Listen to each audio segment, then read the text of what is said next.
Thanks. Dear Heavenly Father, we thank you for this morning. And Lord, thank you for these students. Pray that you just bless this time we have together. Help us to glorify you, Lord, in what we do this day, Lord. In your name I pray. Amen.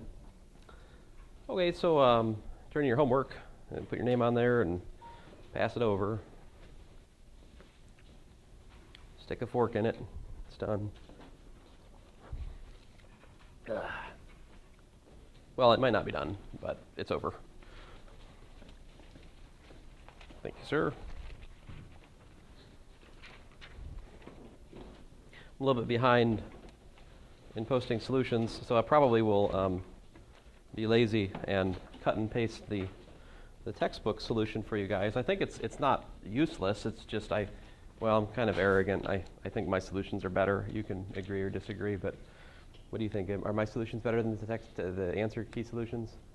Yeah, they actually have words, like details, like a solution should have. Well, sometimes they have words.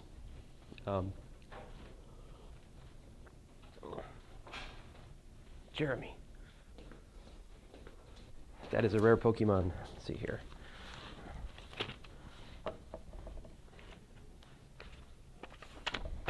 Haha.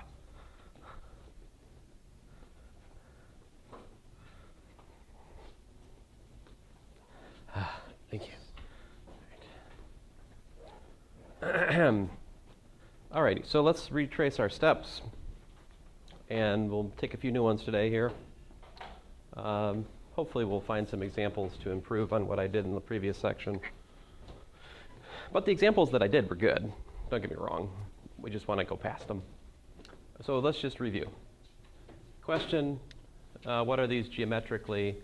So that question really was based on, I asked them I gave them two parameterized paths. I was asking them, can you describe geometrically what these paths are? That was kind of the basic question I was asking.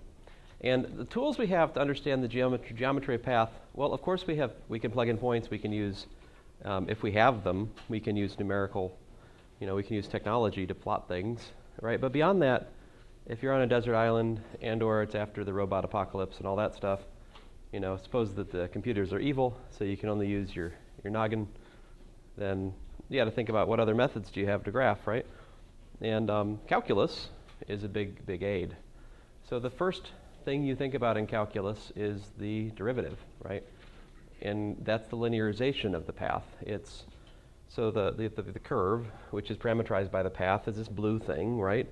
And if you pick a particular point, say r of t naught, well, that gives us a point on the curve, and then close to that point, if I was a better artist, this is like, it should be like that a little bit. But anyway, here, let me fix it.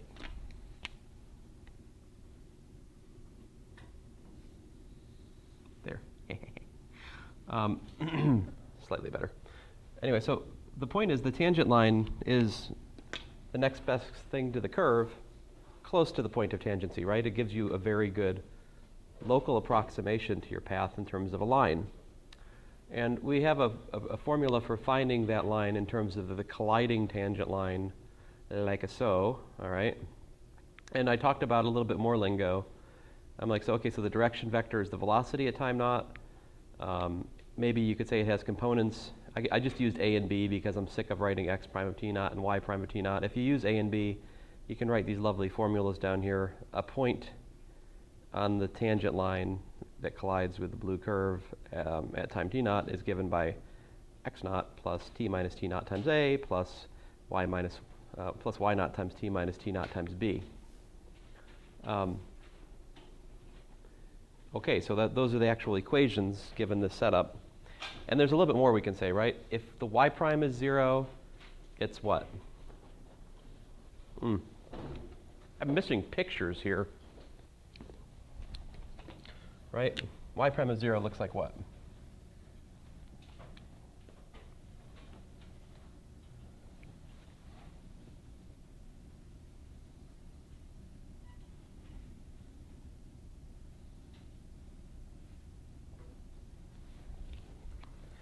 So something like that.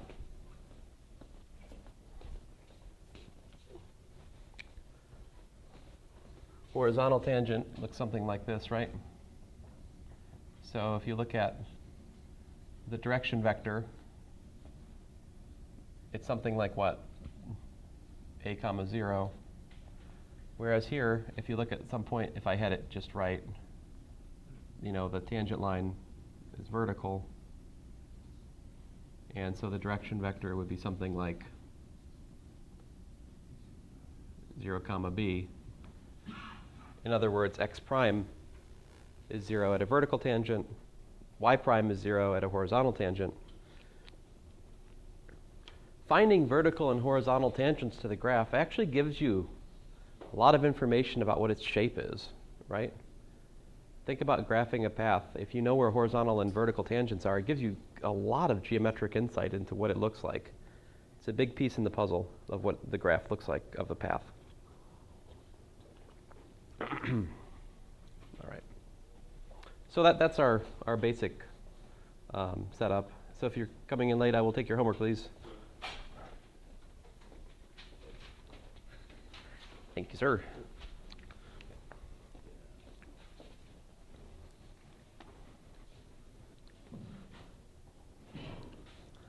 I'm thinking next semester I just won't collect homework and make my life easier. Let's see here. It's not relevant to you guys. You're not going to be here next semester, right? Oh, I hope. I hope that we don't think back on this conversation and it has relevance to your next semester. I mean, at a minimum, maybe you can get into the other section with Dr. Scamortas. Sorry, that's not what I was not what I was aiming for. I want all of you guys, if you're still here and doing homework, the odds are good for you passing.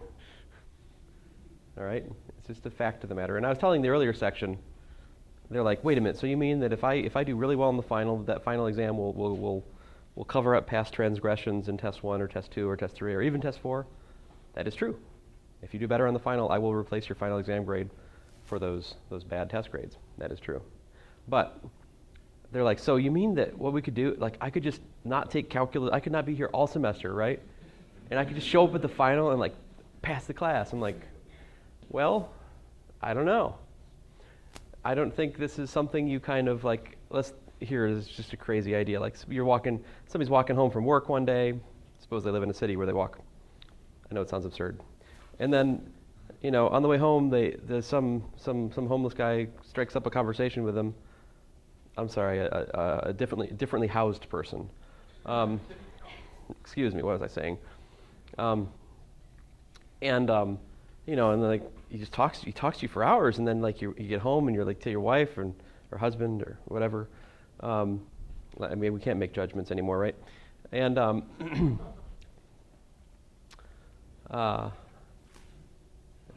so you get home and you're like, man, I learned all kinds of things from this guy. Like, after I'm done talking with him, all of a sudden I can calculate the area under curves, and I can parameterize paths. I understand the convergence and divergence of series. I can do arbitrary integrals by power series expansions, and in polar coordinates I can just graph them. No, this is not something that will ever happen. You cannot casually pick up mathematics. It is not something that you can catch like a virus. It is something that you do not stumble into. It is something you acquire from hours and hours and hours of dedicated, focused work. You have to put away Facebook and Twitter and whatever the other thing is that you look at. I don't know, whatever it's called. It requires study. There are very few people that can just do math without having worked on it. Yeah. Isn't there a verse in the Bible that says If you have, that is true. There's I can do all things through Christ who strengthens me, but that is true. But it also is true that God says that God has given us His word that outlines His perfect will. And it is very doubtful He's going to grant you a prayer which is in opposition to His perfect will. And in particular, part of that will is that you not be slothful. So it seems unlikely. Sorry. Dr. Wang has this verse he puts on tests like, those who sow in tears will reap in joy. He loves this verse. In other words, you have to do hard work if you want the benefits of hard work, right? I mean, I digress. What's this? Example. I mean, you're here, you're working, so why am I talking to you? Everybody I should be talking to isn't here, and or has already dropped, or whatever. I mean, thank you. It's less grading for me. It's nice, but, you know. Oh, it's yours. I'm going to use it. So ignore this. So we have x equals 3 plus 2t, y equals 7 minus 4t. What is this? I know it's kind of like, ignore this. Oh well, if I was taller and fatter, I might be able to do it, but oh well, there's only so much I can do. Parametric system. Yeah, these are the parametric equations for a line, right? And if you imagine yourself just being given that, and you were asked, what is this path? Could you do that? You should be able to do that in like 2 minutes, maybe less. This has been sitting up here for weeks. Yeah. I just remembered, sorry. All right, so the point is, you can just write the formula again in terms of 3 comma 7 plus t times 2 comma minus 4. And what you're looking at is a base point plus t times a vector. That's the direction vector, and there it is. The base point is 3, 7, and its direction is 2 comma minus 4. Here's a concept. For a path, the direction vector is taking the place of the slope. So before we talked about the slope, which was what? The derivative at a point, right? Well, in the more open-minded world of paths, of parametrized curves, we should think about a direction vector. That also includes the case of vertical tangents, and it's no different than the others, right? So the thing that makes the path or the parametric perspective such a powerful framework is it really is no respecter of coordinates. What's x? What's y? They're no different in the parametric viewpoint, right? That's why parametrizations naturally pick up things like circles, whereas a circle is something you have to use 2 graphs of when you're distinguishing y and x. There's this artificial plus and minus the square root that you come at in the x-axis, right? That's an artifact of using x as the independent variable and y as the dependent variable. We don't have that problem in the world of paths. All right, so I don't know what this is. I got to get rid of that. Sorry about that. Let me get rid of this. Okay, so, and just ignore this weird purple calculation down here for a second. So here's another, oh, that's not relevant. Let's see here. Sorry, I'm not being a very good wizard right now. I mean, I let you guys behind the curtain, so to speak. I'm sorry. Uh-oh. Now I know what Mr. Steve is going to be working on drawing. Let's see here. X equals cosine t, y equals t plus sine t. This is a parameterization of some curve, right? The thought of graphing it directly kind of scares me a little bit, but I could make a table of points and plug in points, and then you could connect the dots, and that would give you some elementary picture of what it looked like, right? But what I'm going to do is I'm going to find any horizontal or vertical tangents, okay? So what do you got to do? You got to set dx dt equal to 0, you got to set dy dt equal to 0, and find solutions, right? So like dx dt equal to 0 gives me what? It gives me minus sine t equals to 0. Well, that's easy to solve, right? Any integer multiple of pi we know makes sine be 0. If you didn't know that at the start of this semester, I hope you know it by now. All right? I think it's come up a fair amount here and there and in between.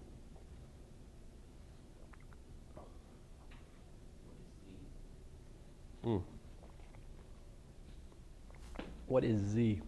Oh, z is the integers. It's like counting numbers and their negatives, throw in 0. So plus or minus 1, plus or minus 2, plus or minus 3, plus or minus 4, plus or minus 5, plus or minus 6, plus or minus, you get the idea. And 0. So integers. So the other one, if I'm solving 1 plus cosine t equals to 0 to look for my what? My horizontal tangents, then I have to solve cosine of t is equal to minus 1. Well, that we can do as well. It's any odd integer multiple of pi. We'll get that for you. And so the vertical tangent, right, it has equation x is either plus or minus 1 depending on the value of n, right? And you could take, y is just free to vary. Y just goes up and down like that. And the horizontal tangents, well, those are going to be at y is equal to an odd integer multiple of pi. And, what? And the x is free. It goes over all real values. It either goes to the left or to the right, depending on where you are. It's either plus or minus t, depending on the value of k. Those are parameterizations for the tangent line. I don't care about it colliding or not. I'm not trying to draw the colliding equations for the tangent line. Those are just plain old tangent line equations for either the vertical or the horizontal tangents to this curve. Let me try to actually draw them out for a few cases. Let me be so foolish as to attempt to illustrate. All right, so well, the vertical tangents are pretty easy, right? The vertical tangents are just these guys.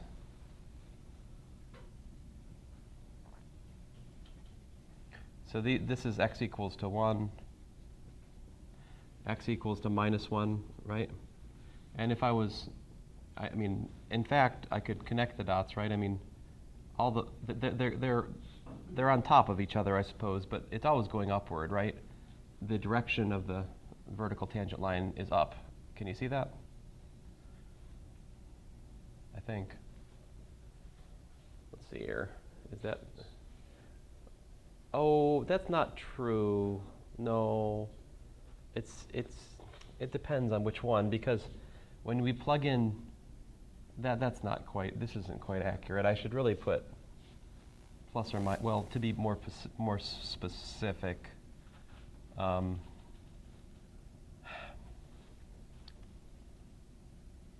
Just a second here. dy dt is, oh man. I'm sorry, I need to think about, this is my t naught, so to speak, all right? So I'm trying to look at r of t naught, right? Plus r prime of t naught. And I'm just saying times t to be lazy. That's not colliding, but that will give you the non-colliding parameterization of the tangent line. And so I'm trying to do that for this one. When I plug in n pi into here, I get cosine of n pi, which is minus 1 to the n. All right, fine. And then y, when I plug in n pi for t, I just get n pi, fine. And then plus, sine of n pi is what? Well, that's 0. But then this one gives me what? What's the derivative? dy dt. So I get 1 plus what? Oh. I get that. Uh-oh. Oh. Hey. I mentioned over here there's a possible kink in the graph where they're both 0. Like if you had something that looked like this, then at that point you got no tangent line. Let's see here. And so that if your curve is otherwise has derivatives which are defined everywhere, what has to happen there is you have to have r prime of t naught either undefined or 0. If we're assuming that the velocity is everywhere defined, it has to be 0. However, if the velocity is 0, it doesn't force there to be a kink in the graph. It might be or might not be. It could just be that the curve stops and then keeps going, but in a smooth way, right? I mean, you can stop and start again with the same tangent before and after. That's possible. But this one here, see what? When n equals to what? I missed it in the earlier section, as usual. Man, I tell you, those poor kids. Don't worry, I'll curve their final, not yours. See here. Like, I'm going to take this. I'm going to come here for the final earlier then. It's not how it works. All right. If n equals to, if n is odd, right? If n is an odd number, then this is minus 1, right? And so if n is odd, we just have y is equal to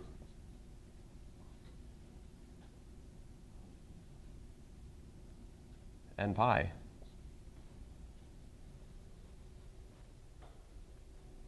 What I'm trying to say is, if n is equal to odd, we have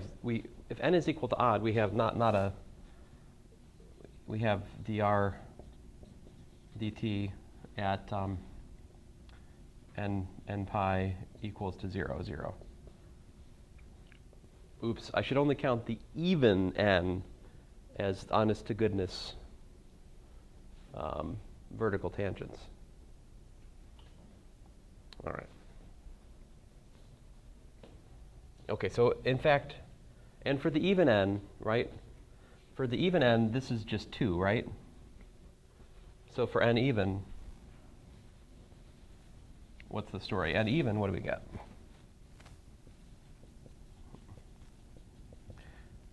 We get dr dt of n pi is just what? 0, comma, 2. So the direction vector is always up. So fine. So I'm going to go back to my dotted lines, and if you don't mind, there we go. Okay, so you guys help me out here. Where are my horizontal tangents? So I know the vertical tangents have to fall over these blue dotted lines. And I also know that a point on the curve is what? Can you tell me a simple plug in t equal to 0, where are you?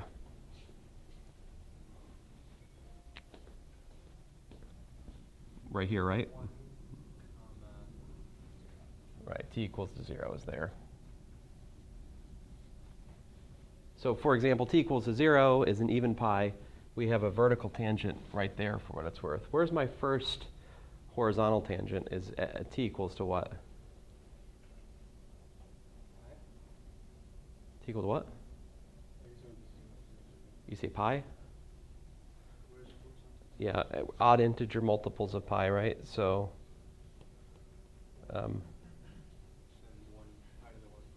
so it's just pi, when we get to pi. So plug in pi, what do you get?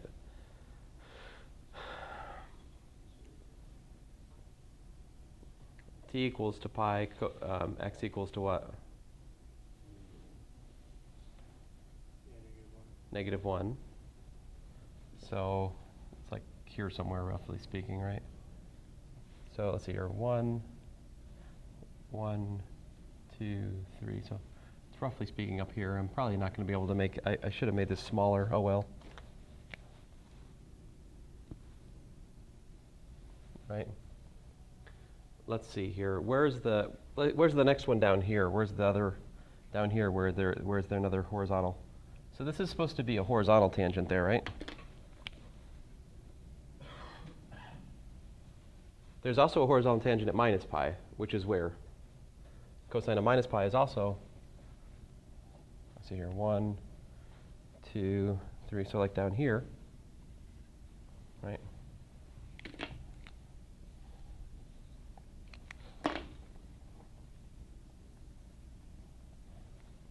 So the curve has to have a horizontal tangent there. Yeah? I was just wondering, when you were calculating the dr dt over here, Yeah. how did you get the x down to 0? Oh, well, if we plug in dx dt is sine, minus sine, so any integer multiple of pi makes sine 0. It goes back to these two here. Yeah. So we've got a horizontal tangent at these red lines, right? And that story is going to keep repeating. If I could draw more, horizontal tangent, right? And we're hitting vertical tangents here, right? Where is there possibly a kink in the graph?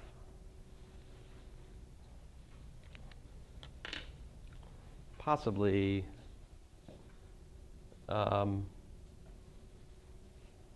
where? Oh, but it's, I guess it's not a kink though, right? It's a, well, wait a minute, I'm saying, sorry, I'm confused.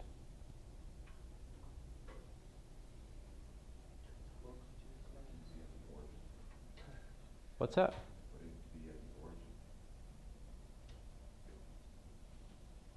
At the origin. Yeah, I don't know about that. Let's see here. So we found that the horizontal tangents and the vertical I need to think about, of these horizontal and vertical tangents, which one is overlap, right? I mean, so like the vertical tangents, just any multiple of pi can be a vertical tangent, right? The horizontal tangents gave us the condition odd multiples of pi, right? Oh, so I guess I never really get an honest to goodness just plain horizontal tangent, right? Because every place where I have dy dt equal to 0, I also have dx dt equal to 0, right? So I can't be sure that I have any horizontal tangents for this. In fact, every place I think I have a horizontal tangent, I might have a kink in the graph. All right?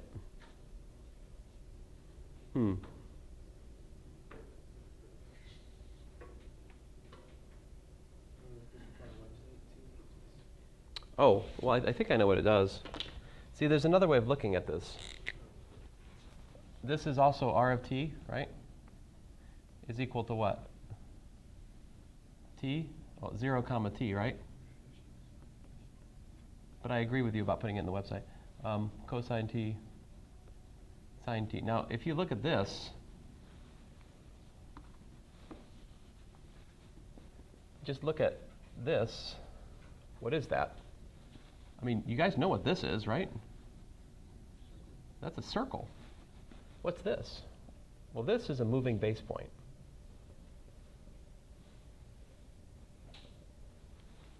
In other words, you've got a circle, right? But its center is moving vertically as time goes on. So from that viewpoint, let's see here. When is, I guess I can get a little bit better graph. Let me think a little bit harder here. When does it cross the x-axis? When is x equals to 0? When we get to t equals to what? Pi over 2, right? So something like that. And minus pi over 2 is down here. That's actually halfway between the red dotted line. So it's got to be something like,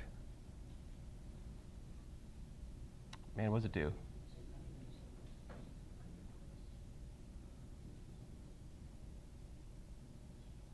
I can't, I'm sorry, I'm having trouble visualizing it. So I think what I should do is just try to draw, and I won't be able, I'll try to do it, but it's not quite right though. I mean, I can't do it. See, if I was trying. But in principle, if I could just force myself to draw a circle, right? And then just track my hand up at a uniform speed, then that should be whatever the shape is. Did you plug it in the app or something? Calculator.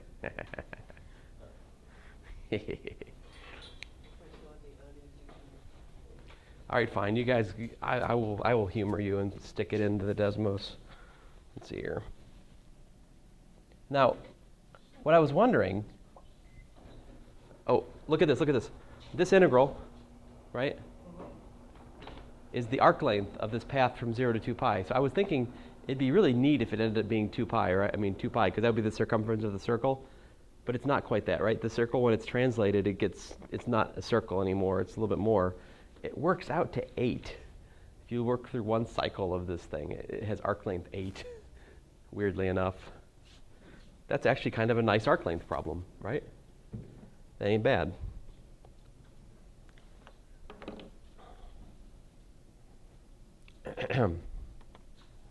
All right, so to really graph anything that's difficult takes time, right?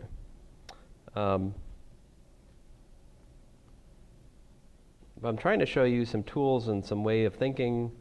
Actually take some time here, to really do an example. This was what we had, cosine t, comma t plus sine t. And I think we want more than 0 to 1. Say we want minus 7 to 7. That should give me basically 2.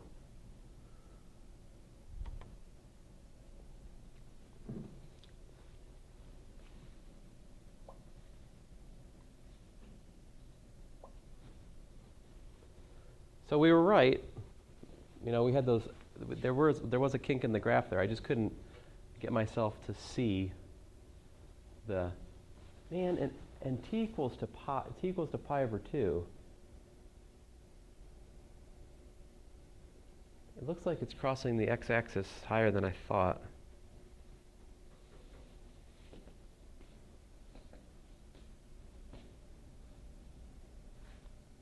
Oh, to be careful. Sometimes the scaling is not square. Yeah. Is this scaling square? Yeah, it looks like it. Huh. See, I thought this point right here. Let me use my laser. Where is my laser? Oh, here. I was thinking this point, right? Okay. Okay. Oh, okay. So, I'm an idiot. So this is 1 unit out, right? And my scale is like wrong. So that should be, but that should be at pi over 2. Oh, I'm an idiot. If you put pi over 2, that's t, right? But you're still adding sine. That was what's wrong with my point. That's what misled us. Behind here, I failed to add the sine of pi over 2 to what I did behind the thing. That would have actually given me this point is at 1.57 plus 1, like 2 point. Still, pi over 2 is 1.57 plus sine of pi over 2 that should be like 2.57. That doesn't look like, this is 2.57, I'm an idiot, right? That point is 2.57, and that's much closer to pi, which is where the kink in the graph is, right? But it's all there, right? If we just think about it and really dwell on these things and understand them carefully, you can see that by looking at where vertical tangents are and horizontal tangents are, we can actually get a pretty good picture of what this graph looks like, even though I wasn't successful. That's not, you shouldn't take too much from that. It's just me.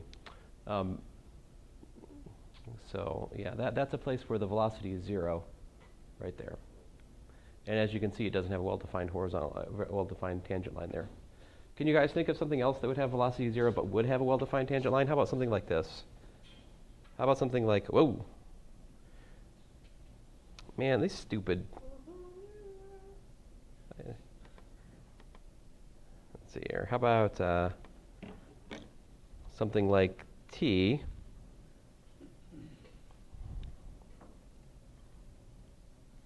How about like t squared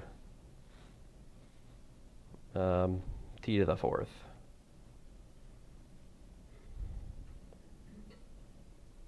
Is that it? Well, actually, where you have 0 velocity, it's what? It's actually the end of the road, isn't it? Sure is. What if I do something like t cubed, though? Oh, man, where velocity 0, it's a kink. Velocity 0 would be 2t, 3t squared. That has solution times 0. All right, let me try something else here. How about cosine of t squared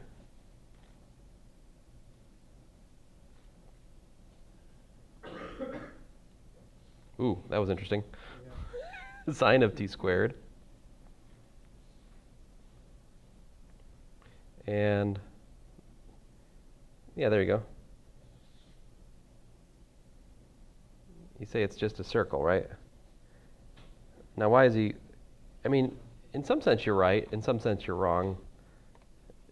So can you guys explain to me why he's both right and wrong? I mean, first of all, the right. It is a circle. the wrong. It's actually more than one circle. I mean, if you want to think of it this way, the path is not covering the circle just once, right? What is t squared doing? As you feed, my current parameter domain is minus 7 to 7, right? If you feed that into t squared, what does it do? It goes from 49 to 0 back to 49 again. 49 divided by 6, by 2 pi is roughly what, like 8? This is actually covering this. This is like 16 times the circle's covered.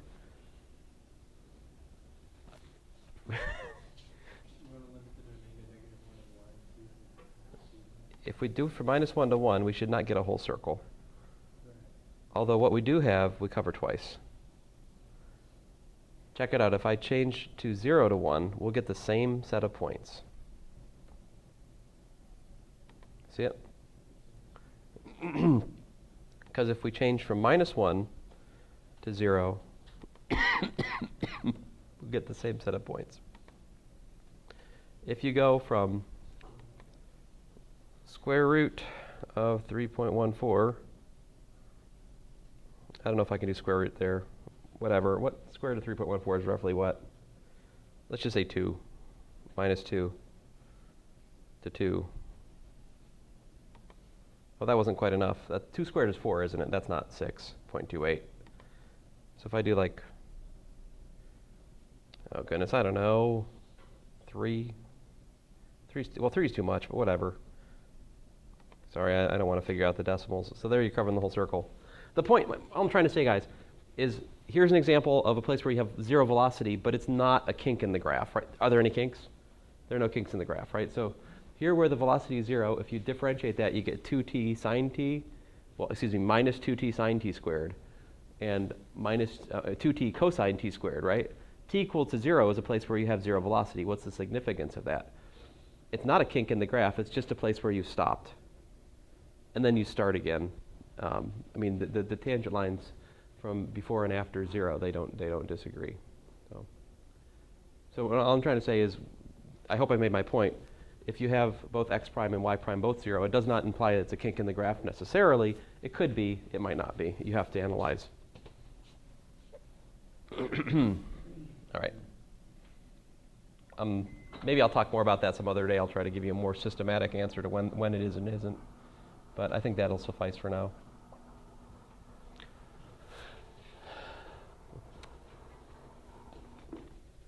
So what was the ultimate the resolution was my point here was wrong. It should have been up here.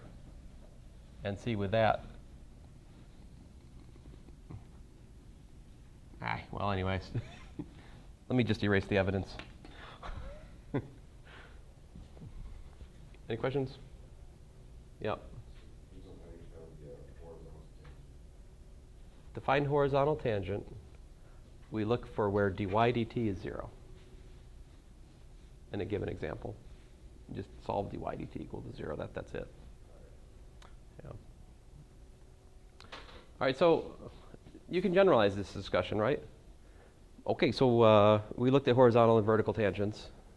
But we could just as well ask, is there a tangent line like y equals mx plus b? Or in other words, is there some tangent line with slope m? You could ask that question, right? Or a better question might be, can you find a tangent line that has direction c1, c2 somewhere? That's a question you could ask, right? Horizontal and vertical, just special cases, right? So what would you have to solve if you were looking for, say, here, let me be more explicit. Let me actually show you an example.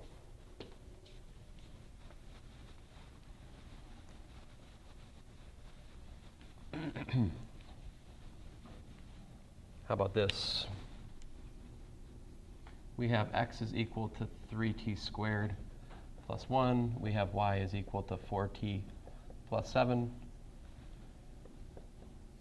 Find tangent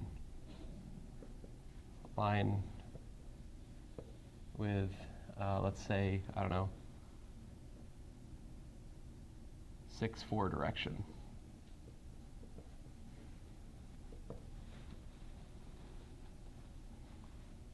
So what I would do is I would say, okay, well, I want dx dt, which is, by the way, 6t. I want that to be equal to 6, right? And what do I want for, I want dy dt, which is, by the way, what? 4. I want that to be equal to 4. Okay, good thing I asked for the 4 direction. Phew, it's almost like I just made this up on purpose. And then, so you can solve this, right? Not a very exciting thing to solve, but there it is, t equals to 1. So this path has a tangent line which has direction 6, 4 at the t equals 1. So if I was to graph this, I mean, I don't know what the curve looks like generally speaking, but 6, 4. So something like this. Here's what is t equals to? Well, t equals to 1 gives me what point? 4 and 11, right? And the tangent line to that point has direction vector like this, 6, 4. So, I mean, to be more specific, L of t equals to 4, 11 plus t minus 1 times 6, 4, right? There's actually the parameterization of the tangent line that collides with this path at that point. So, what if I asked you, does this curve have a tangent line with direction? What if I asked you to find direction well,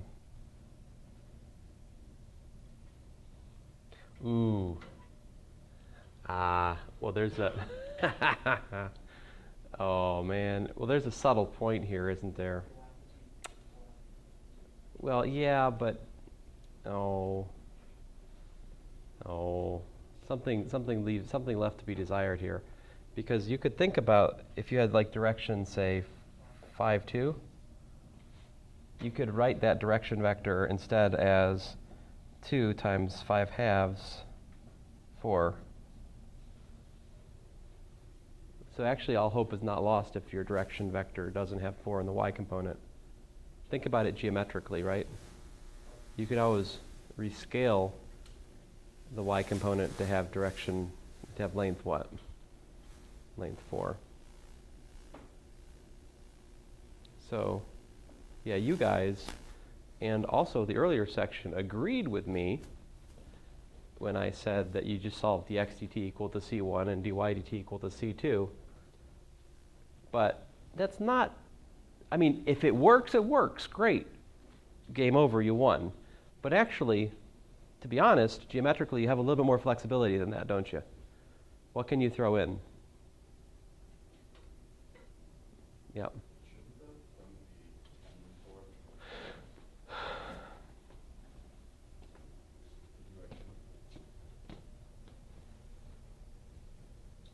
T equals 1.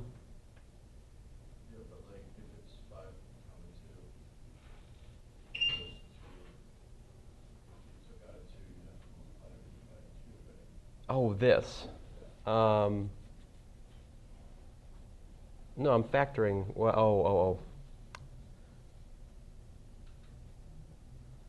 I'm an idiot. Yeah, I should factor out a. I can't factor. Oh, sadness. All right, let's try that again. Yeah, 10. I agree, 10, 4, and I will add that should be a half. Duh.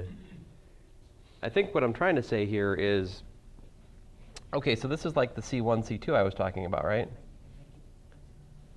But you could write like k times dx dt at t naught, right?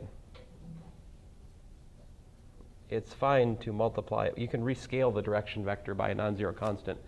Algebraically, what that means is you can throw in like a k here and a k here. As long it has to be the same k, but if you could find a k that solves that, you have the flexibility to multiply by a constant if you like. Ooh, that is a subtle point. I'm less ashamed of the earlier section for not picking up on that. That wasn't too bad. Now, the slope, though, if you think about that, what's the slope that corresponds to this point with direction vector c1, c2? Well, that's easier to think about, right? If there is a point which gives you dx dt equals to c1 and dy dt equals to c2, well, that would look like this, right? And so if you look at it, a little change in x, a little change in y would be c2 over c1. So the slope is just c2 divided by c1, right? And you can see that would also be equal to what? kc2 divided by kc1, right? So like maybe a better way to search for points that have a certain direction vector is to look for points that have a certain slope, is I think what we're learning here, right? The slope is unambiguous. You don't have to have the k factor there, right? Like if I want to look for, if I want to look for, I can for this example, right? I can search for